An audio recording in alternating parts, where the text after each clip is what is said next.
আমি এক মেয়েকে চিনতাম যে ভার্সিটি লাইফে আরামায়েশ মজা মাস্তি জীবন না কাটিয়ে বিয়ের জন্য টাকা জমাতো। মেয়েটা ছিল আমার রুমমেট। ইডেন কলেজের কেমিস্ট্রি নিয়ে পড়া এই মেয়েটা রোজ সকালে উঠে গ্রিন রোড থেকে ইডেন পর্যন্ত হেঁটে যেত 10 টাকা বাঁচানোর জন্য। অথচ কেউ জিজ্ঞাসা করলে হাসি মুখে বলতো, মোটিয়ে হয়ে যাচ্ছি তো তাই হেঁটে যাই। কিন্তু আমি জানি সে অনাহারে থেকেও টাকা জমিয়ে যাচ্ছে বিয়ের জন্য। মেয়েটার নাম ছিল শান্তা। নামের মতো শান্তশিষ্ট এই মেয়েটি প্রেম করত ঢাকা ইউনিভার্সিটির এক ছেলের সাথে। শান্তার মুখে শুনেছি ছেলেটা ওর পাশের গ্রামে থাকতো। শান্তাকে দেখতে প্রতিদিন ছুটে আসতো কলেজের ছুটির সময়। এরপর ছেলেটা ঢাকায় এসে ভর্তি হয়।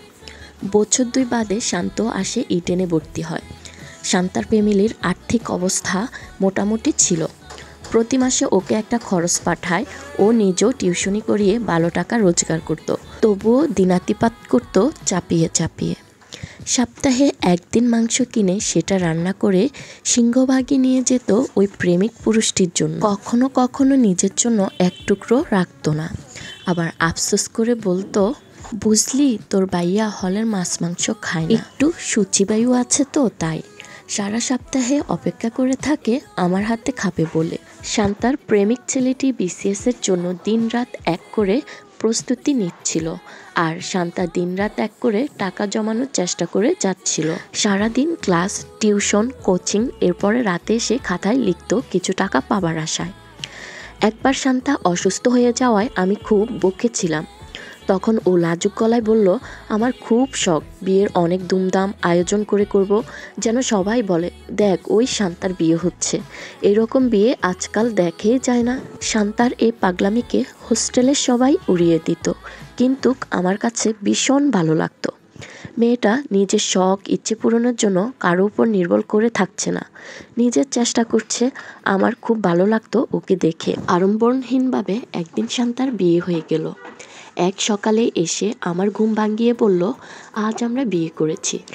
আমি চোখ কষলে শান্তার দিকে তাকাই। শান্তার চোখে মুখে হাসির আনন্দ ঝলমল করছে। ছোটবেলায় ঈদের নতুন জামা প্রথমে দেখলে যেমন আনন্দ হয়, তেমন আনন্দ সেই দিন আমি শান্তার চোখে দেখেছিলাম। শান্তার বিয়েতে আমিও ছিলাম। ছেলেটা হঠাৎ ছোট একটা চাকরি পেয়ে গেল, তাই আর দেরি করতে চাইল না। কোনো রকম আয়োজন ছাড়াই কবুল পরে বিয়ে করে নিল। শান্তার স্বামীকে দেখে আমার মেজাজ খারাপ হয়ে গেল। কালো বেটে মোটা একটা ছেলের জন্য শান্তা এত পাগল ছিল। আমি আড়ালে নিয়ে শান্তাকে বললাম, মরার প্রেম তোকে একদম অন্ধ করে দিয়েছে।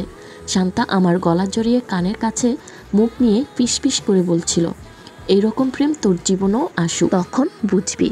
আমি বুঝেছিলাম এই প্রেম শান্তাকে অনেকটা স্রোতের মতো ভাসিয়ে নিয়েছিল বলেই তার দুমদাম করে বিয়ে করার শখটাও কপুরের মতো উবড়ে গেছে।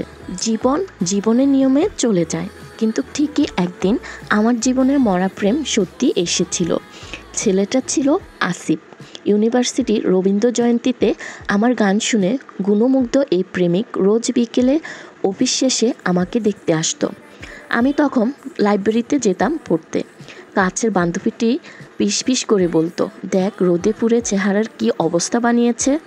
তবুও প্রেয়সীর মন পায় না, কেন যেন হঠাৎই আমার মন গলে যায়।